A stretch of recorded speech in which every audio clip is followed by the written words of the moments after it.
तो दोस्तों, आप सबके मन में बहुत सारे सवाल होंगे कि आखिरकार रक्षाबंधन क्यों मनाया जाता है और इसका इतिहास क्या है। तो जी हाँ दोस्तों, मैं आपको आज रक्षाबंधन के इतिहास के बारे में 3 कहानियां बताऊंगा। तो वीडियो के लास्ट तक बने रहिएगा और आपको हमारी वीडियो पसंद आए लाइक, सब्सक्राइब और शेयर करना ना भूले। तो चलिए वीडियो को स्टार्ट करते हैं।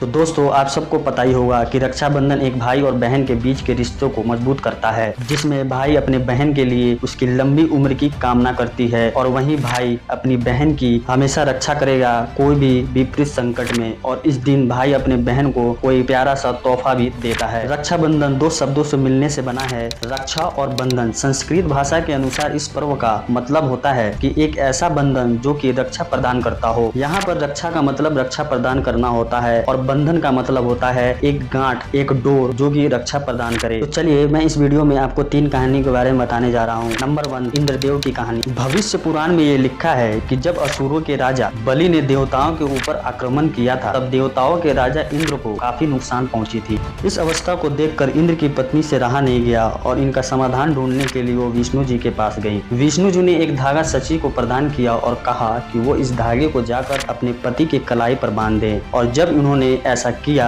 तब इंद्र के हाथों राजा बलि की पराजय हुई। इसलिए पुराने समय में युद्ध में जाने से पहले राजा और उनके सैनिकों के हाथों में उनकी पत्नी और बहनें राखी बांधा करती थी, जिससे वो सकुशल घर जीत कर लौट सकें।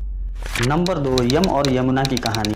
एक लोक कथा के अनुसार मृत्यु के देवता यम ने करीब 12 वर्षों तक अपने बहन यमुना के पास नहीं गए। इस पर यमुना को काफी दुख पहुंची। बाद में गंगा माता के अनुरोध पर यम जी ने अपने बहन के पास जाने का निश्चय किया। अपने भाई के आने से यमुना को काफी खुशी प्राप्त हुई और उन्होंने यम भाई का काफी ख्याल रखा। इस पर यम काफी प्रसन्न हो गए और कहा कि यमुना तुम्हें क्या चाहिए, जिस पर उन्होंने कहा कि मुझे आपसे बार बार मिलना है, जिस पर यम ने उनकी इच्छा को पूर्ण भी कर दिया।